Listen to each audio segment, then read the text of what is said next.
2019 সালে নুরুল হক নূর বিপি নির্বাচিত হওয়ার পর ডাকসুতে কি হয়েছে না হয়েছে সে খবর আজও কারো জানা নেই। এমনকি ইতিপূর্বেও যারা ডাকসু থেকে ছাত্র প্রতিনিধি হিসেবে নির্বাচিত হয়েছিলেন তারা শিক্ষার্থী বান্ধব কোনো কাজ করেছিলেন কিনা সে নজিরও কোথাও নেই। অথচ বিপি নির্বাচিত হওয়ার মাত্র 10 দিনের মধ্যেই ডাকসুর সকল নিয়ম কানুন ওলটপালট করে দিয়েছেন বিপি সাদিক কায়েম। তার নির্দেশনায় ছাত্র শিবির সমর্থিত প্যানেল ঢাকা বিশ্ববিদ্যালয়ে এতটা গতি ফিরিয়ে এনেছেন যে এখনই সবাই সাদিক কায়েমকে উদ্দেশ্য করে বলছেন, ডাকসুর সর্বকালের সেরা বিপি হিসাবে আমরা সাদিক কায়েমকেই পেয়েছি।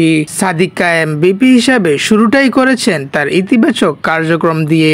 নির্বাচিত হয়ে 1971 এবং 2024-এর শহীদী এবং ঢাকা বিশ্ববিদ্যালয় প্রতিষ্ঠার অন্যতম অপনায়ক জনাব সলিমুদ্দিনের কবর জিয়ারত করেন। এরপর চলে যান ডাকসুর সাবেক বিপি মাহমুদুর রহমান মান্না এবং নুরুল হক নূরের সাথে দেখা করতে। পরবর্তীতে চলে যায় ডাকসুর নির্বাচনের দিন দায়িত্বরত অবস্থায় মৃত্যুবরণ করা সাংবাদিক তরিকুল শিবলির পরিবারের সাথে দেখা করে এবং তার সন্তানদের আর্থিক সাহায্য করে সাদিক কায়েমরা বুঝিয়ে দিয়েছেন আসলে তারা ডাকসুর সেরা প্যানেল। এরপর সবাইকে নিয়ে ডাকসুর কার্যনির্বাহী পরিষদের মিটিং ডেকে সিলেক্ট সদস্যদের নির্বাচিত করে আনুষ্ঠানিকভাবে ডাকসুর কাজ শুরু করে দেন। এর পাশাপাশি বিশ্ববিদ্যালয়ের একাডেমি ভবনগুলোতে স্যানিটারি নেপকিনের ভেন্ডিং মেশিন স্থাপন করে প্রচুর প্রশংসায় মেতে ওঠেন ছাত্র শিবির। মাস্টারদা সুদর্শন হলের ওয়েডিং রুম এবং মসজিদে এসি স্থাপনের লক্ষ্যে দক্ষ ইঞ্জিনিয়ার দিয়ে পরিদর্শন করেন সাদিক কায়েম। দ্রুত ওয়েডিং রুম এবং মসজিদে এসি ঠান্ডা বাতাস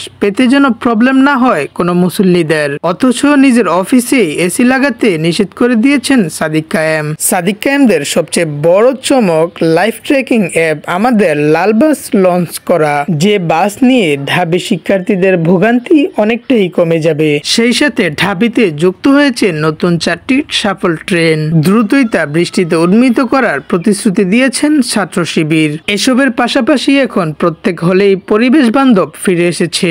নেই কোনো গণরুম গেস্ট রুম কালচার। নতুন বিছানা এবং টেবিল পাচ্ছেন ছাত্ররা। রুমগুলোতে লাগানো হচ্ছে নতুন ফ্যান।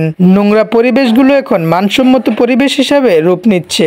বাড়ছে খাবারের মান। আগে যেসব বিষয় ঢাবির ছাত্ররা কল্পনাও করতে পারেননি তা মাত্র 10 দিনেই দেখিয়ে দিচ্ছে সাদিক কায়েমরা। এখনো আরো 1 বছর সময়কালে আর কি কি চমক দেখাবেন সাদিক কায়েমরা সেদিকেই তাকিয়েছে সারা বাংলাদেশ। দেশের এমন উন্নতিতে আপনার মতামত অবশ্যই কমেন্ট বক্সে জানিয়ে যাবেন। ভিডিওটি ভালো লাগলে ভিডিওতে একটি লাইক দিয়ে চ্যানেলটি সাবস্ক্রাইব করে দিবেন। আল্লাহ হাফেজ।